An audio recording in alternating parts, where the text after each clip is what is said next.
we are all so over the cold, especially if you are a gardener and ready to get back out into the sun and really enjoy the garden season. So let's talk about what we can be planting in January to get ready for the 2025 garden season. Now, I don't know about you, but I am so ready to get into the garden and really start enjoying the sunshine, to start enjoying those fresh, garden fresh fruits and vegetables, and to just be back out into the soil. My first frost is April 1st, so we are under 90 days from that date, which is really rolling in really fast. We are almost to the point where I can actually start putting some cool weather crops into my garden. So here are some of the things that I'm starting this month to get ready for the garden. So the first thing on my list is any type of alliums. Specifically, I'm growing onions and leeks. I've got several short day onion varieties that I'm growing. I love growing onions as a companion plant. I also love growing leeks because they are a long season crop. So I get a lot of companion planting in for them. And I actually harvest these in the winter of that same year. So this time next year, I will be harvesting the leeks, but it's a way that I can have something in the garden. I don't do a lot of fall and winter gardening. It's just a lot more stress on me than I really want to do. I bring my garden inside for the winter, but onions and alliums, leeks, shallots, those kind of things are excellent to be planting right now in January. Another thing that you can start doing is sprouting your sweet potatoes. And I have found sprouting sweet potatoes has been an excellent way to get a lot of harvest, but it does take some time. Now, one of the ways that I have found very good success with sprouting sweet potatoes is to actually take a sweet potato. This is an organic sweet potato from Whole Foods, and I will use a container like this, and I'll fill it up with soil, put the potato halfway into the soil and put the top on. There's enough air that comes through here that, you know, it doesn't rot. For me, I've not had an issue with that. But I will sprout the potatoes like that. I normally get roots and sprouts in about a month and a half, which puts me really, really close to when I can start putting those sprouts out into the yard. Now, if you don't want to sprout inside, you can wait till it does warm up and you are outside of the danger of frost.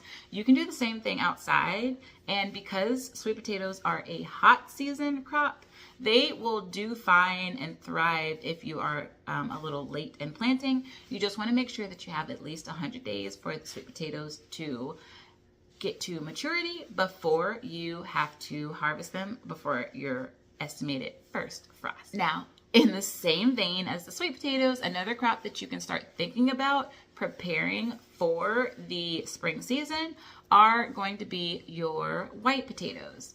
Now, I actually have a couple of potatoes from my last season. I didn't save many of them. These I actually forgot that they were in the garden, and they do have eyes. I am actually going to try to grow these indoors. I'm going to put them in a pot. It will probably be a 3-gallon container. I'm going to plant them and see how they do inside, just as a little experiment, because it would be great if I could I love bringing some things inside if I can. I do not like the pests. I don't like bugs at all. And it will keep me from gardening outside if the season gets too pesty. So anyway, I want to see how these do. I do buy organic seed potatoes from Wood Prairie Family Farm. I've also purchased them from the big box stores if I don't purchase in time. And that is how I get potatoes that are less likely to have any disease and increased pest resistance. But these, I just want to see how they'll do, and hopefully I get a large enough harvest in the next year so that I can save a few more potatoes. But white potatoes are another crop that you can be starting, and you would just be chitting these in order to get a few more eyes, especially if you have a shorter season, to get a few more eyes on the plants prior to having to put them into the yard. I normally put mine in about late February. Now, this next type of crop that you can start preparing for the spring, they are similar, and these are going to be our turmeric and are ginger. Now these all actually came from my garden last year, and what I would do right now is put them in soil to start getting roots. You can start establishing these plants so that when it is time to put them out in the yard, I have a long season, but it is not as long as my Florida garden friends. And so I do like to get a little bit of a head start on plants like ginger and garlic so that they can be a little bit more established before it's finally ready for them to go out into the yard. They do not tolerate any sort of frost. So I want to wait a couple of weeks, a few weeks after the frost to make sure that we don't have a freak frost that would kill these plants. So I'm going to go ahead and get them established. They do transplant pretty well, in my opinion. They have transplanted really well. So this is another crop that you can go ahead and get started now so that you can be doing something planty while you're waiting for the season to officially begin in the next month or so. The next crop that you can start looking at planting is going to be our flowers. Now, there are a lot of flowers that take a long time to germinate. They take a long time to get established, to get ready to go outside. And in some cases, I think I'm a little bit late to the party. But some of our cooler weather flowers, we can go ahead and get started. These are going to be your pansies and violas. Calendula is actually a cooler weather crop. So calendula, you could start marigolds. I find that sometimes they take a little bit longer to germinate. So a lot of your flowers, you will want to check on their germination and then the rate of growth. Those are going to be crops that you will want to start now so that they are established enough to go out into the elements when the time comes. And now this is a bonus that you can be doing this right now to get ready for your spring garden, and that is winter sowing. Now, last year was the first year that I did any sort of winter sowing, and I found it to be such a great way to get started in the garden. But as you can see, I don't have a whole lot of space in my house. This is my kitchen. I don't have a lot of space, and so winter sowing is a way to get started, to start seeds without actually having to have the space inside. And honestly, it's really low management, so you don't have to do a lot to even care for the plants.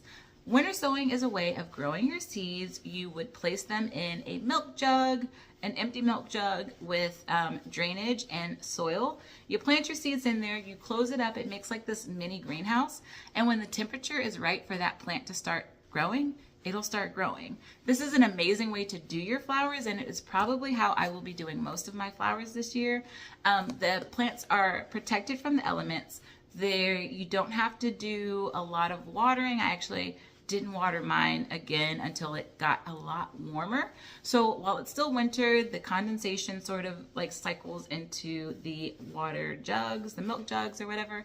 And it really is a great way to plant a lot more without having to use a lot more of your indoor space. Now that is all for what I am planting right now in January. And this list is going to work for you if you've got a last frost date somewhere around the 15th of April or a little bit before. You can absolutely modify this list if you are a gardener in a warmer climate. And if you're a gardener in a colder climate, just push it back a couple. But if you want to know the exact time when you should be planting your crops, I definitely recommend you check out our garden planner. It is a spreadsheet that will allow you to input your frost dates and give you the exact time when you should be planting anything in the garden.